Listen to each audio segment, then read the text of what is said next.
Bonjour chers parents, bienvenue sur votre chaîne Entre nos parents. D'ailleurs, n'oublie pas de t'abonner, de liker et de partager. Aujourd'hui, nous allons partager 10 astuces pour vous préparer, vous et vos enfants, à la rentrée scolaire. C'est la première semaine de rentrée, ce n'est pas encore tard, vous comprenez.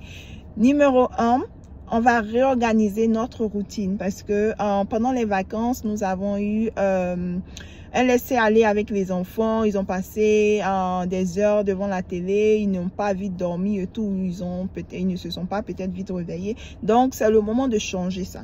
Il faut avoir une routine très structurée en cette rentrée scolaire. L'enfant doit avoir 1 heure pour aller au lit et 1 heure pour se réveiller.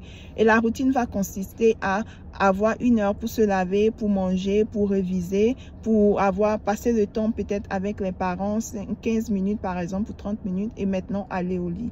Se réveiller le matin, se brosser les dents, se doucher, prendre le petit déjeuner, prendre le cartable et puis aller à l'école.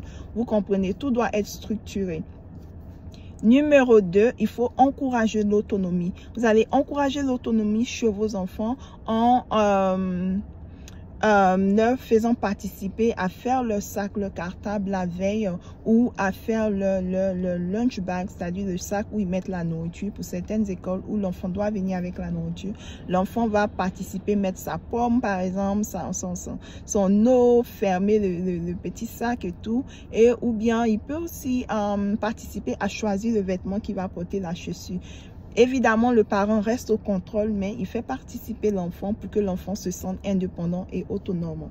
Numéro 3, il faut choisir le bon cartable en fonction de l'âge de l'enfant, de sa taille et de son poids. Parce que le mauvais choix du cartable ou un choix trop lourd pourra vraiment endommager les muscles de vos enfants. Ça va créer des tensions au niveau des muscles de vos enfants.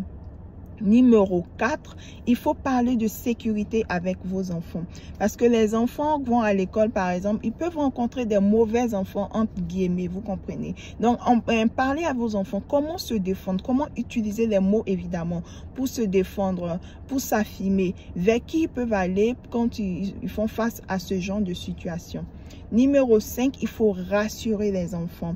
C'est tout à fait normal que les enfants soient stressés lorsqu'ils doivent reprendre l'école parce que nous-mêmes en tant qu'adultes, parfois on doit commencer l'école, on doit commencer une nouvelle activité, on stresse.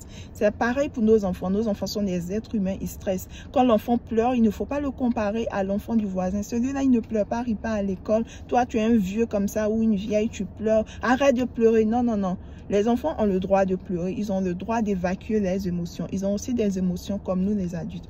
Donc, il faut rassurer l'enfant en restant calme, en étant compatissant, en lui disant par exemple, je comprends que tu sois stressé en cette rentrée scolaire, tu vas rencontrer une nouvelle maîtresse, tu vas rencontrer de nouveaux amis, tu vas aller peut-être dans une nouvelle école. C'est tout à fait normal ce que tu ressens, mais je veux que tu saches que tu es en sécurité dans cette école. La maîtresse sera gentille, la maîtresse elle te mettra en sécurité et moi aussi je suis en sécurité avec la maîtresse. Tu vas donner des mots doux à ton enfant, tu vas être aussi compatissant face à l'émotion qu'il est en train de vivre. Numéro 6, on va réviser avec nos enfants. Réviser avec nos enfants va montrer aux enfants par exemple que nous avons de l'intérêt pour leur succès académique. On va faire des révisions, qu'est-ce qu'ils ont appris à l'école, comment est-ce qu'on peut faciliter ou bien on peut les aider à s'améliorer à l'école. Numéro 7, on va rencontrer les maîtres, les éducateurs ou tous les membres de l'école. Vous comprenez, c'est très important de savoir qui enseigne ton enfant, avec qui ton enfant interagit, les amis qui sont à l'école. Numéro 8, on va planifier à l'avance. Planifier à l'avance, c'est, comme je l'ai dit au départ, on va faire le cartable la veille, on va préparer les vêtements que l'enfant va porter la veille, les chaussures, tout la veille pour éviter de stresser le matin, vous comprenez? Parce qu'on peut avoir des imprévus où on peut dormir plus long qu'on ne l'a prévu. Mais si tout est déjà préparé, ça va vraiment assouplir notre stress, voilà, et on ne va pas aussi communiquer ce stress à nos enfants. Numéro 9, on va limiter les écrans. Limiter les écrans, c'est important. L'enfant ne doit pas avoir des écrans Quand c'est la nuit, c'est le temps d'aller au lit. Quand on a fini de réviser, avant d'aller au lit, il faut avoir une activité vraiment très calme. Une activité comme un dessin, une activité comme une lecture avec les parents. Ça va vraiment préparer les enfants ou écouter une musique douce. Mais on ne va pas venir encore laisser les enfants regarder des dessins animés, vous comprenez. Numéro 10, le dernier point, on va célébrer la rentrée scolaire. Pour célébrer la rentrée scolaire, ça peut être avec une photo, son nouveau cartable, son nouvel uniforme. On va lui prendre une photo pour mémoriser ce jour ou cette semaine. On va peut-être avoir un ballon de bonne rentrée scolaire et puis on va demander à l'enfant de casser ce ballon. On va peut-être avoir un petit gâteau où on va chanter bonne rentrée scolaire, tout comme on chante un joyeux anniversaire pour lui dire que c'est la rentrée scolaire. Ce n'est pas vraiment quelque chose de difficile. Ne stresse pas, ce n'est rien. Tu as su mon enfant et tout. Vous comprenez, on va rendre ça amusant et mémorable. Voilà.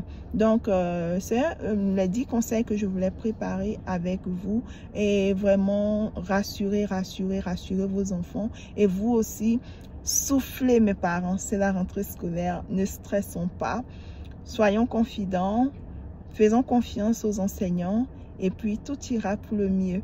Voilà, n'oubliez pas de liker, de partager, de vous abonner. On se retrouve dans une très prochaine vidéo. Bye bye.